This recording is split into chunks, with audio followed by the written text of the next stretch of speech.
My daughter Lily was 4 when she invented Mr. Hollow. At least, that's what I thought she did, invented him. Kids have imaginary friends all the time. It's a normal developmental thing. The pediatrician said not to worry about it. My wife Sarah said it was cute. I thought it was cute too, at first. Lily would set an extra place at the dinner table for Mr. Hollow. She'd leave the swing next to her empty at the playground so Mr. Hollow could swing too. She'd have long, detailed conversations with the empty corner of her bedroom, giggling at jokes only she could hear. Normal kid stuff. Textbook imaginary friend behavior. Then winter came, and things changed. The first snow of the season fell on a Thursday night in late November. About 4 inches. Lily was thrilled. She wanted to go outside immediately the next morning. I bundled her up in her snowsuit, her little purple boots, her mittens with the cats on them, and sent her out to the backyard while I watched from the kitchen window, drinking coffee. She was making snow angels, talking to the air beside her, laughing. Then she grabbed an invisible hand and started walking toward the tree line at the back of our property. We live on about 3 acres, and the backyard slopes down to a wooded area that connects to state forest land. I knocked on the window. "Lily, stay where I can see you." She waved at me, said something to the empty space beside her, and turned back toward the house. As she walked back, I looked at the snow behind her. There were 2 sets of footprints. Lily's were obvious, small, the tread pattern of her purple boots, spaced close together the way a 4-year-old walks.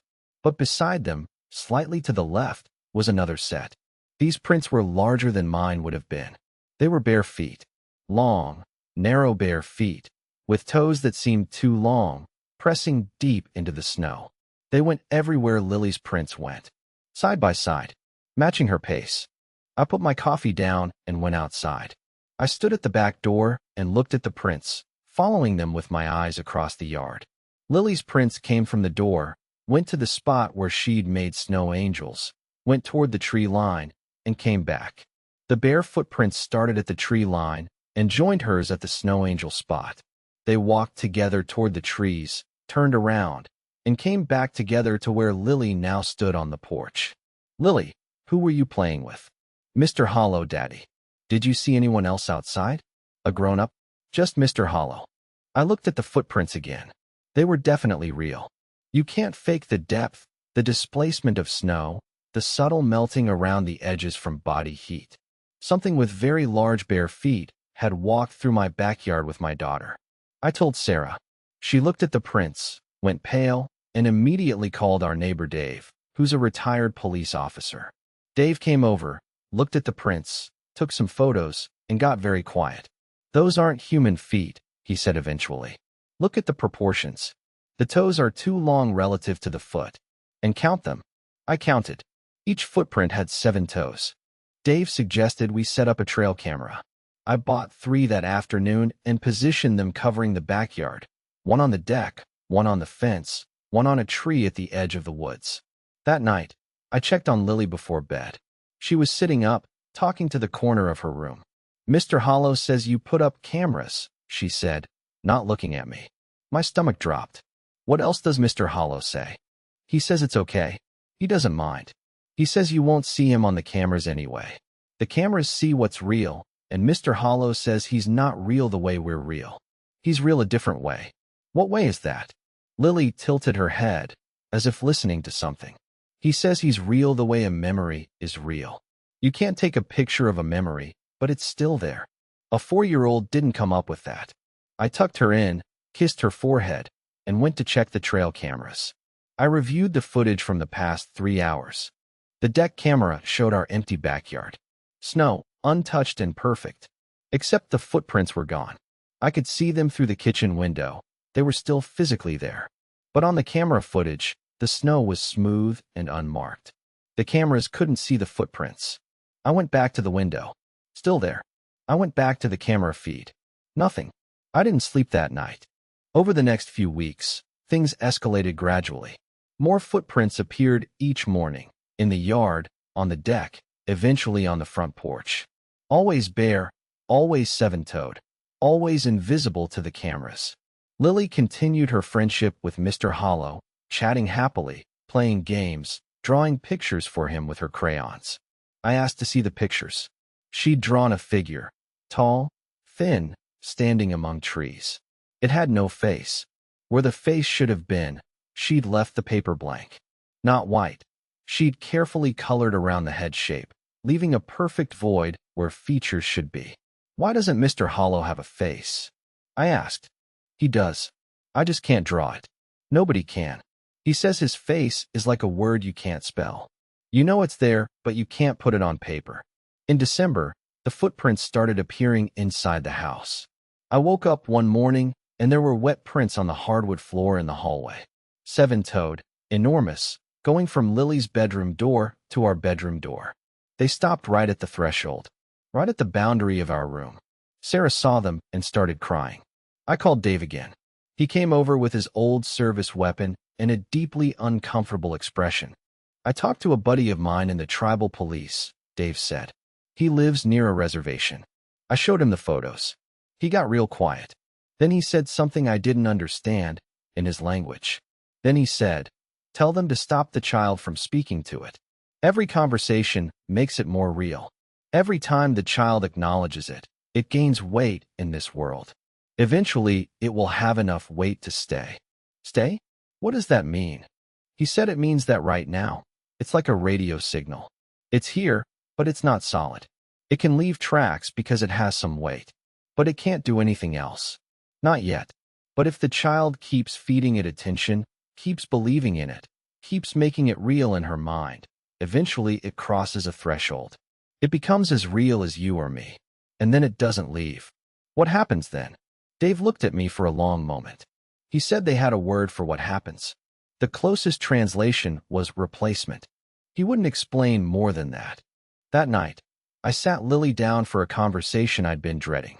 "Lily, I need you to stop talking to Mr. Hollow." Her face crumbled. "Why?" "Because Mr. Hollow isn't a safe friend, sweetheart. Mr. Hollow loves me. He says I'm his favorite person in the whole world." "I know, baby. But sometimes things that seem friendly aren't good for us." She looked at the corner of her room. Her expression shifted. She looked scared for the first time. "Mr. Hollow is angry," she whispered. "He says you can't make me stop. He says he was here first. He says he's been in these woods for a very long time, and I'm the first person who could hear him, and you can't take that away. Lily, he says if you try to take me away from him, he'll take me away from you." She started crying. Not scared crying, confused crying. Like she didn't understand the words that had come out of her own mouth. I held her and told her it was okay and that I would keep her safe. That night, I made a decision. We were leaving. I didn't care about the mortgage, about Sarah's job, about Lily's preschool. We were going to my mother's house in Phoenix, 2,000 miles away, and we were never coming back. I told Sarah. She agreed immediately. We started packing that night, after Lily fell asleep. At 3 a.m., I heard Lily's voice from her room. She was talking, not scared, not whispering, having a normal conversation, as if it were the middle of the afternoon. I went to her door and listened. "I know," she said, "but Daddy is scared." Silence. "I don't want to go either. I'll miss you." Silence. "Okay, I'll ask him." Her door opened. Lily stood there in her pajamas, looking up at me with wide, serious eyes. "Mr. Hollow wants to talk to you, Daddy." "Lily, go back to bed. He says he just wants 1 minute. He says if you give him 1 minute, he'll let us leave. He promises. But if you won't talk to him, he says he'll follow us. He says distance doesn't matter for him. Not anymore." I made him real enough. I looked past my daughter into her dark bedroom. I couldn't see anything, but I could feel something. A weight in the air, a thickness, like the room was full of something invisible but dense. The temperature had dropped. I could see my breath. I could feel it watching me. Every instinct told me to grab Lily and run. But I believed her. I believed that it would follow. That it could follow. That whatever threshold Dave's friend had talked about, we'd already crossed it. 1 minute, I said. I stepped into Lily's room. The cold was intense. The darkness in the corner seemed deeper than it should have been, as if the room extended further than its walls allowed. "I'm here," I said to the empty room. "Talk." The voice that answered didn't come from anywhere. It didn't come from the corner, or the ceiling, or behind me. It came from inside my head, behind my eyes, in the place where my own thoughts lived. And it was wrong. It was a voice made of other voices, layered and overlapping, like a choir singing in unison, but each member singing a slightly different word. "Thank you," it said. "I wanted you to know that I love your daughter. Truly. She is the first person in a very long time who has spoken to me. Do you understand what it is to be unheard for centuries? To exist in silence, in the spaces between trees, unable to touch, unable to speak, unable to be? Your daughter gave me a gift beyond measure. She gave me existence. What do you want? I want to continue existing. I want to stay. I want to feel the snow under feet I've borrowed from old memories. I want to hear the sound of a child laughing because of something I've said. I want to be real. You can't have my daughter. I don't want to take her. I want her to choose. There's a difference. And right now, she chooses me. You're the one forcing a choice that doesn't need to be made. She's 4 years old. She doesn't get to make that choice." The presence was quiet for a moment. When it spoke again, the overlapping voices were softer, almost sad. "You're right. She is too young. And I have been selfish. The loneliness made me selfish. Will you let us go?" "Yes. But I need you to understand something. I will not follow you. I am bound to these woods. I cannot leave. But I will be here. And when Lily is older, when she is old enough to choose, if she comes back, I will be waiting. Not to hurt her. Not to take her. Just to talk. The way we've been talking. That's all I've ever wanted. And if she doesn't come back, then I will wait. I have waited before. I can wait again." The cold receded. The thickness in the air dissolved. Lily's room was just a room again. Small, warm, full of stuffed animals and picture books. Lily looked up at me. "Mr. Hollow says goodbye." We left the next morning. Drove straight to Phoenix. Didn't stop except for gas. Lily slept most of the way. When she woke up, she didn't mention Mr. Hollow. She never mentioned him again. We've been in Phoenix for 2 years now. Lily is 6. She has real friends at school. She doesn't talk to empty corners. She doesn't set extra places at the table. She seems happy and normal and completely unaffected. I sold the house. The new owners haven't reported anything unusual. No footprints. No voices. Nothing. Maybe it was specific to Lily. Maybe only she could wake it up. But here's the thing that haunts me, the reason I'm writing this now. Last week, Lily started 1st grade. She came home excited, talking about her new teacher and her new friends and the playground. Normal first day of school stuff. Then, while she was drawing at the kitchen table, she said something that made my blood freeze. "Daddy, do you remember our old house? The one with the big backyard in the woods?" "Yes, sweetheart. I had a dream about it last night. I was standing at the edge of the woods, and someone was calling my name. I couldn't see them, but I knew they were nice. They said they've been waiting for me." She looked up from her drawing with an expression that was too calm, too knowing for a 6-year-old. "Daddy, can we go visit our old house sometime?" I told her no. She nodded, went back to her drawing, and didn't bring it up again.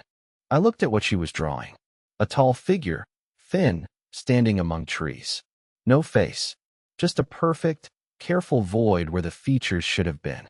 And at the bottom, in her messy 1st grade handwriting, she'd written, "Mr. Hollow